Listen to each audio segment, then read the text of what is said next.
"Mother-in-law, you're just a burden in my son's life." She made me serve food while everyone ate, then tossed my plate in the trash and said, "You don't deserve to eat with us." I looked at her and whispered, "But I paid for the groceries." The room fell silent. I'm Renee, 39 now, living in North Carolina. I met my ex-husband Victor when I was 25. I was working in marketing analytics, loved my job, had a tight circle of friends, and thought I had a pretty good grasp on life. Victor was charming, ambitious, and from the outside, came from a traditional Southern family. That was my first mistake, mistaking traditional for respectful. He came from money, nothing obscene, but old enough to matter. His mother, Celeste, had the kind of presence that filled a room even when she was silent. She was one of those women who always wore pearls and had her nails done, even while gardening. I used to think she was elegant in a brittle kind of way. From the start, she didn't like me. It was subtle in the beginning, micro comments. Little things she'd say with a smile too tight. "Victor likes his shirts pressed with light starch, but of course you know that. Do you enjoy working so much, dear? I always thought being at home was a real luxury." Victor laughed those things off, said I was imagining it. And I believed him, because he was the kind of man who knew how to kiss your forehead after a long day and say just the right thing to make you forget what had bothered you. So I ignored it. For years, Celeste never yelled. She never raised her voice. She didn't need to. She wielded her words like knives wrapped in cashmere. And over time, her jabs left bruises I couldn't explain. I worked hard at my job, kept our home clean, made sure Victor was fed and loved. We had a good life, or so I thought. But behind closed doors, Victor had a temper that flared when things didn't go his way. Never violent, not even loud, just cold. Withdrawn. After our first miscarriage, things changed. I had been 6 months along. We were picking out names. I had just bought a glider chair for the nursery. And then, just like that, it was gone. The grief took me under like an ocean wave. I wasn't functioning. I'd sit on the couch for hours and just not move. Celeste came to help. She showed up 3 days after we got home from the hospital. No warning.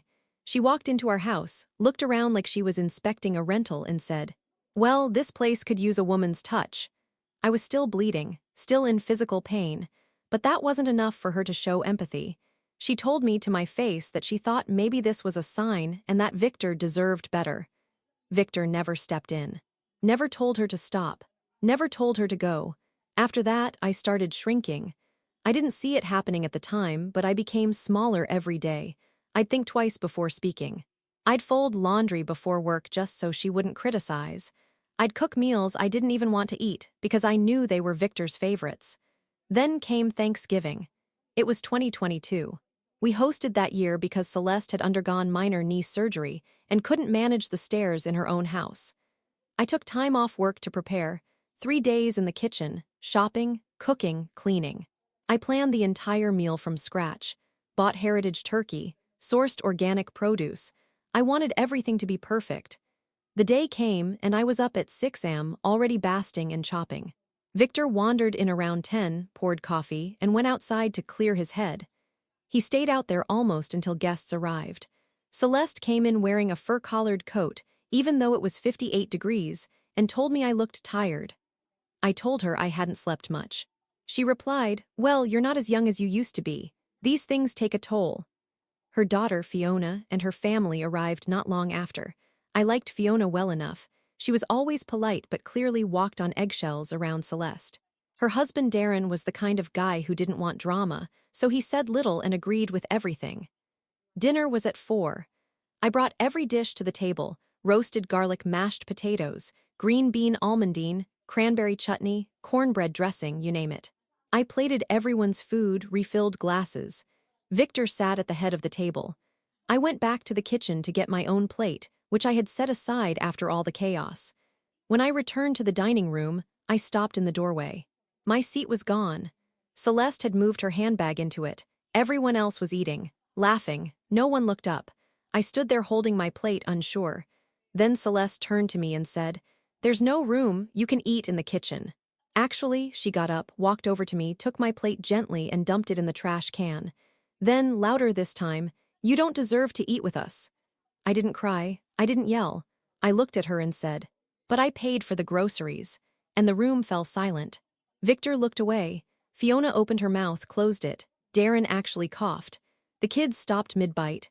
I turned, walked upstairs, packed a weekend bag, grabbed my purse, and left. No one followed me, not even Victor. I drove to my sister Nora's house 2 hours away.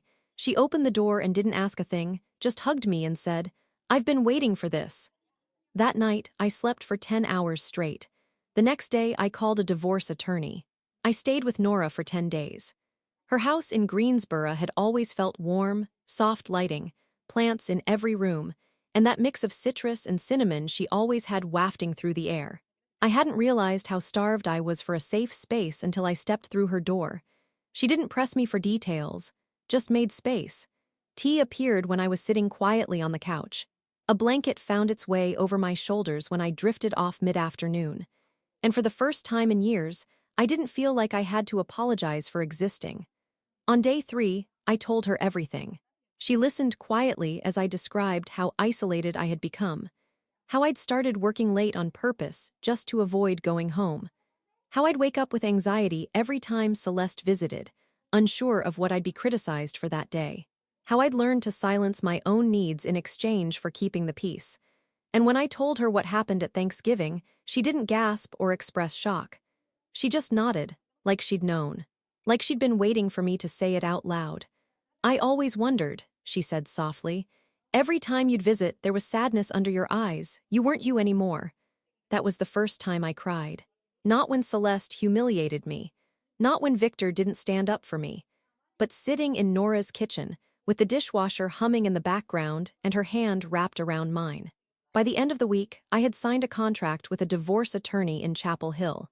She came highly recommended, Melissa Gaines, if anyone's curious, and she didn't waste time. Her advice was simple: document everything. Financials, texts, emails. We're not going to war, but we're preparing for one. I went back to the house with Nora one afternoon when Victor was at work. I didn't even tell him I was coming. I packed methodically. Mostly clothes, a few keepsakes, my work laptop, journals, and photos. I left the dishes, the wedding album, and the towels Celeste had bought us, because yours look like motel rags. I didn't want reminders. I didn't want the crumbs of that life. When I walked out the front door, I left my keys in the mailbox. Victor didn't reach out that day, or the next. He sent a one-line email 4 days later. "Are you serious about this?" I didn't respond. Then came the letters, the calls. Celeste, of course, was the first to speak. "I think we all said things we didn't mean. Victor's under a lot of pressure. He doesn't need a dramatic wife on top of it. Don't throw away everything over some petty emotions." Petty emotions. That's what my grief, my loneliness, my years of silence amounted to in her mind. Victor tried a different approach. He said he missed me, said he was going to therapy, that he wanted to rebuild. That Celeste would behave if I just gave her another chance. But that's the thing about therapy. If you only go to get someone back, not to change, it's just another manipulation tactic. I replied once, via my attorney, "I am filing for divorce. Please direct further communication to my lawyer." The months that followed were harder than I expected. People don't talk enough about the silence after a toxic relationship ends. The loneliness. The space you fought so hard to reclaim echoing back at you. I had to learn how to be alone without being lonely. I moved into a modest 2-bedroom apartment not far from the Eno River trails. Nora helped me decorate it slowly. Thrifted furniture, art from local markets, the occasional framed photo of just me. The first night I slept there, I woke up at 2 a.m. in a cold sweat. For a moment, I thought I heard Celeste's voice downstairs. It took me a minute to realize she wasn't there. No one was. I was safe. Divorce proceedings dragged. Victor didn't want to give up the house, said it was his inheritance, claimed I didn't contribute emotionally. That one made me laugh, not out loud, just in that dry, tired way when you've run out of disbelief. But I had documentation. Receipts, emails, transaction records. Proof that I paid for 70% of the household expenses the last 3 years. Melissa was a shark in the best way, firm, calm, and devastatingly precise. Celeste sent me one final letter. Handwritten. Thick, gold-edged stationery, signature-scented perfume, of course. She said she was disappointed in me, that she had welcomed me into their family, and that I failed to uphold the values of a proper wife. I didn't burn it. I filed it. It ended up in the stack Melissa used in court to illustrate a pattern of belittling and psychological undermining. Celeste did more for my case than she ever realized. Victor tried to stall, delayed filings, ignored deadlines, claimed to be emotionally unprepared for court. Melissa smiled politely and requested a formal hearing. Around that time, I started going on long walks with a local shelter dog, just for company. His name was Benny, a senior black lab with cloudy eyes and a limp in one leg. He didn't ask for much, just a steady pace and a calm voice. Walking Benny became part of my healing. The quiet mornings, the sound of gravel underfoot, the small way he leaned into me when we rested at benches. He reminded me that loyalty didn't have to be loud. Eventually, I adopted him. One morning, a couple months later, I took him for a walk past a small cafe.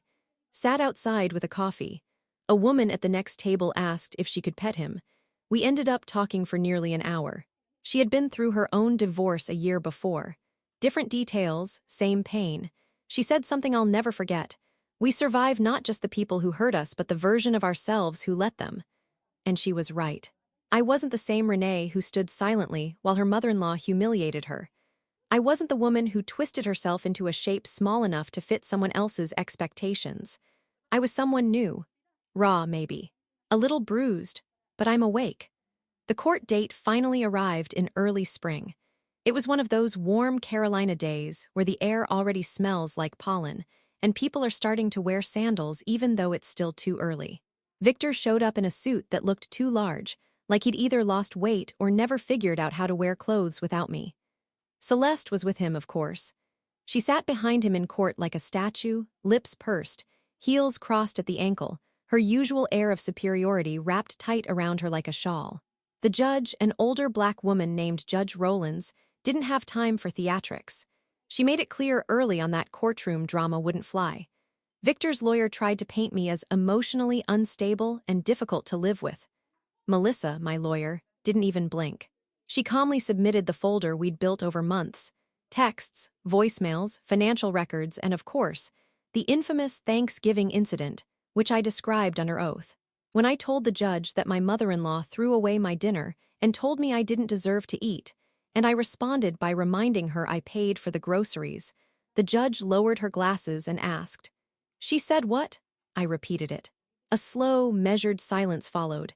She looked over her glasses at Victor. "And you said nothing." Victor mumbled something about not wanting to cause a scene. That was when I saw it, that flicker of understanding in the judge's eyes. That look that said, "Ah, so you were complicit."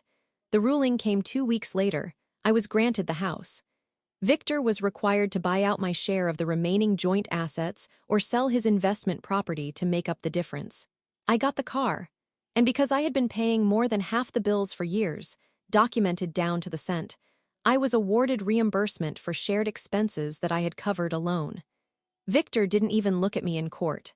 Celeste walked out stiffly behind him, not once meeting my eyes. But the most satisfying moment came later. A few months passed. I was living in my new place full-time with Benny. My business had started to take off. A couple of corporate clients had followed me when I left my old firm, and through word of mouth, I'd picked up several more. I was busy, but finally happy busy. One afternoon, I got a message from Fiona. I hesitated before opening it. She had never been cruel, but she'd never defended me either. Still, something about her message felt different. "Hey, Renee. I hope this isn't unwelcome. I've been wanting to say something for a long time. What happened to you at Thanksgiving and before was wrong. I'm sorry I didn't stand up for you. I didn't have the courage then, but I'm trying to do better now." She told me Celeste had moved in with her after Victor refused to let her stay with him. Apparently, after the divorce, Victor had spiraled, financially, emotionally. He was drinking more, stopped showing up to work some days. His firm let him go. The house I'd been awarded, I sold it a month after the divorce was final, made a healthy profit. Enough to put a down payment on a beautiful craftsman-style bungalow closer to downtown. Victor tried to call me once after he realized what the market had done for the home's value. I didn't answer.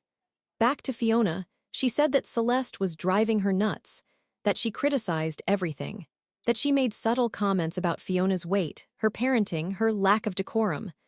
I didn't feel smug when I read it. I felt relieved. relieved that someone else was finally seeing it. Fiona ended her message with, "You didn't deserve what happened to you, and I hope you're doing better now. If you ever want to grab a coffee, let me know." I didn't respond right away. I let it sit for a while.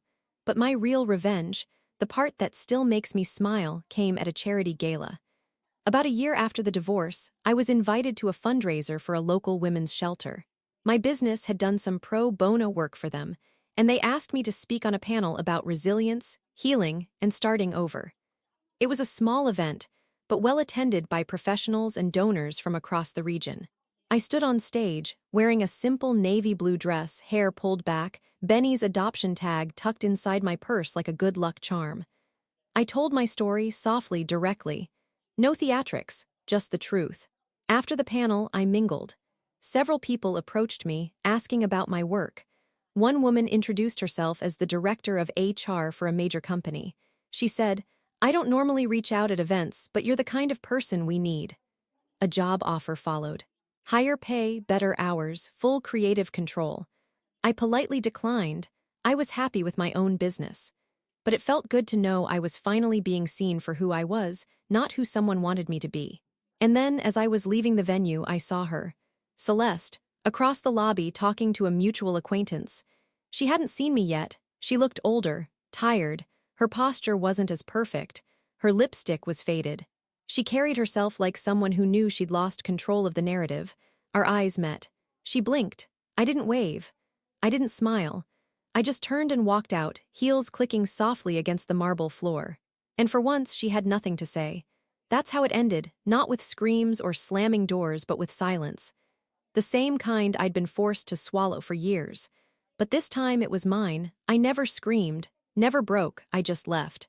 And in doing so, I took everything they tried to take from me, my dignity, my voice, my worth, and I gave it back to myself.